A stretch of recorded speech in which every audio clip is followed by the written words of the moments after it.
il faut que je sois, on va dire en forme. Il faut que je sois en forme. Qu'est-ce que c'est que ce soit-là, Eva? C'est du présent du subjonctif. Très bien, c'est du présent du subjonctif. Alors, si je veux construire un imparfait du subjonctif, je vais faire une concordance de temps. Je vais mettre un passé là. Il fallait que je sois. Il fallait que je... Kumba? Fusse. Fusse? Fusse. Eh oui. Mais vous croyez vraiment, je vais aller voir ma mère, je vais dire, il fallu que je sois fus. Non, c'est pas il fallu que je sois fus, c'est apprends d'abord la phrase avant de... Il fallait gueuler. que je sois fus Il fallait en que je forme. fusse en forme, c'est une Mais concordance ça de se temps. dit pas dans la vie, je sais pas. Tu es d'accord avec moi? C'est la C'est bien vérité, la c'est la vérité. J'avais raison, c'était je fus. C'est bien. Si je peux me permettre de répondre, est-ce que je peux répondre à la question qui m'est posée? Si ça vous intéresse vraiment. Je vous autorise. La première chose que je constate, c'est qu'avant même de maîtriser un savoir, en l'occurrence l'imparfait du subjonctif, vous êtes déjà en train de me dire que ça sert à rien. Commencez par le maîtriser, et après vous pourrez remettre en cause le fait qu'on l'utilise. Déjà. Pourquoi vous Quoi, monsieur? C'est que ils ont raison parce que c'est pas pareil que le langage de maintenant. Excusez-moi, ça c'était avant. Même ma grand-mère elle parlait pas comme ça. Mais même ton arrière-grand-père il disait pas ça. Mais voilà, il a Bah ouais, raison, c'est dans le Moyen-Âge ça. Mais non, c'est pas dans le Moyen-Âge. Et d'abord, Merci. Mais c'est les bourgeois. Dites-moi, c'est la dernière fois, c'est quand vous avez entendu parler quelqu'un. Enfin, c'est quand la dernière fois que vous avez entendu quelqu'un parler comme ça? hier, avec des amis, on utilisait l'imparfait du subjonctif. En fait, le problème... Quelqu'un de normal. Ouais, ils comprennent ce qu'on dit. L'objectif de l'adulte, c'est de desserrer l'étau entre la pulsion et l'acte pour laisser le temps de s'installer et de développer de la pensée. Je pense que le rôle de l'enseignant n'est pas d'interdire l'expression de l'opinion, ni de la destituer, cette opinion, mais de permettre à l'enfant de transformer cette opinion en conviction raisonnée. C'est-à-dire que l'enfant doit pouvoir même être fier d'avoir transformé son opinion en réflexion. Et il faut qu'il suspende en quelque sorte la satisfaction immédiate de l'expression de son opinion pour trouver une satisfaction sublimée dans l'expression d'une conviction argumentée. Mais c'est très concret. Ça veut dire que quand un enfant, un adolescent... s'exprime sous forme brutale ou exprime une injure ou exprime un doute ou un scepticisme ou agresse, je n'ai pas à lui dire c'est interdit. J'ai à l'entendre sans l'approuver et à lui demander de remettre à l'épreuve ce qu'il pense d'une réflexion approfondie, pour qu'il assume réellement cette réflexion approfondie. Et c'est une des choses que j'ai retenues de Kortchak, qui est un pédagogue que j'aime beaucoup, quand il dit systématiquement aux enfants « écris-le », parce que l'écrire impose une mise à distance, une réflexion, permet la correction et permet de produire quelque chose dont on peut ensuite être fier, que l'on peut assumer.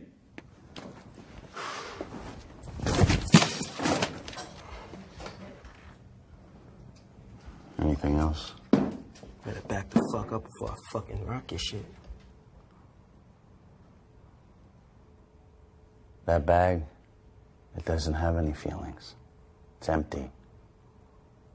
I don't have any feelings you can hurt either. Okay? I understand you're angry. I used to be very angry too, okay? I get it. You have no reason to be angry with me because I'm one of the few people that's here trying to give you an opportunity. Now, I'm going to ask you to just sit down and do your best, and I'll give you a piece of paper. How's that?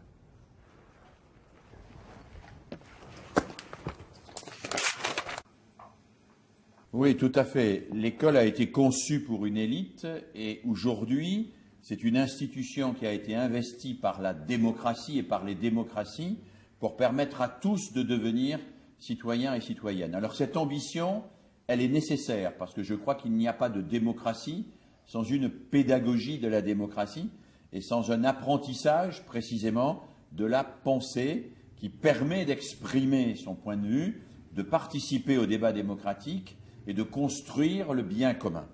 L'objectif des écoles démocratiques, comme l'école argentine telle que vous venez de le rappeler, c'est donc de faire accéder non pas une partie des élèves, mais bien la totalité des élèves à une citoyenneté lucide. Ça veut dire que son principe de fonctionnement n'est plus la sélection, mais la formation de tous. Et là, il y a une vraie difficulté psychologique et politique de la part des enseignants, c'est que nous vivons avec le souvenir d'un système où l'échec d'une partie des élèves est une sorte de garantie de la réussite des autres. Les démocraties sont ambivalentes par rapport à leurs écoles parce qu'elles veulent à la fois que tous les élèves réussissent, mais quand tous les élèves réussissent, elles suspectent leurs écoles d'être démagogiques et de ne pas clairement assumer leur fonction de sélection et de préparation aux fonctions sociales. C'est la raison pour laquelle, je crois, les démocraties doivent distinguer clairement entre la fonction formative de l'école, qui est le segment de la scolarité obligatoire, où tous les élèves doivent accéder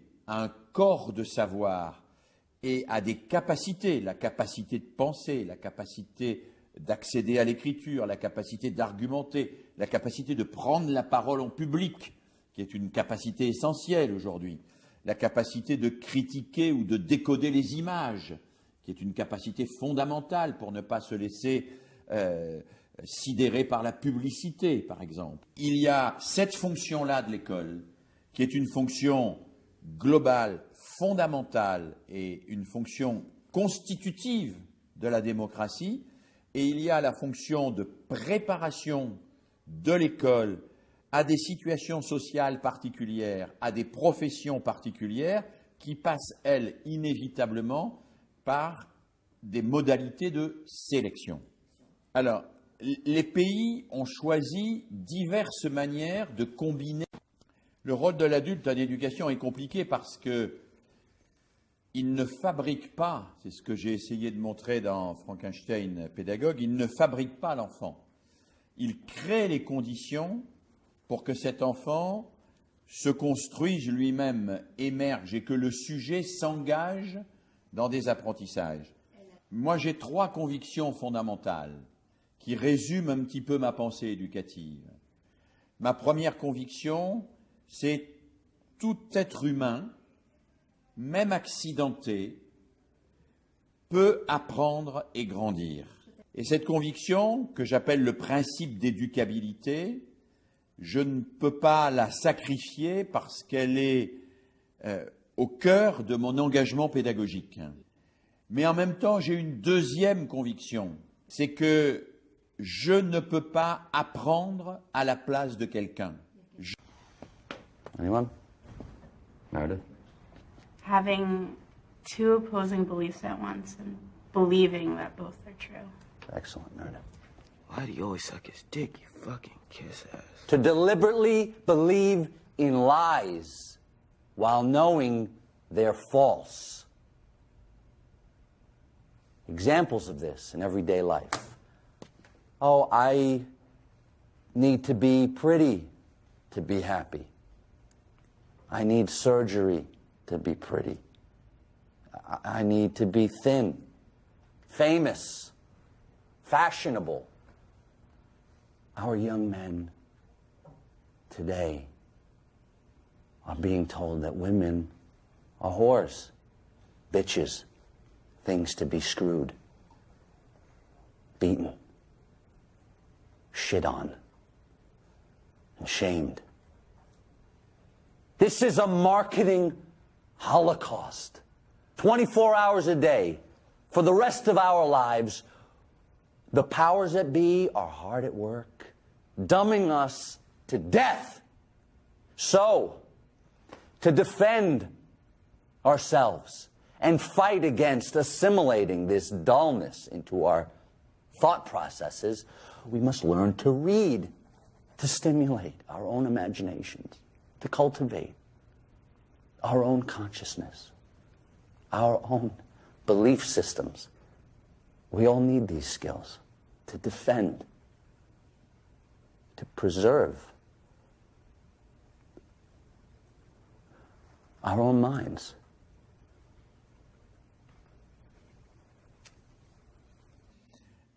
La posture possible de l'éducateur démocratique, c'est de dire « je vais créer les conditions les plus favorables, les stimulations les plus multiples, je vais proposer les ressources les plus riches pour que l'autre s'engage.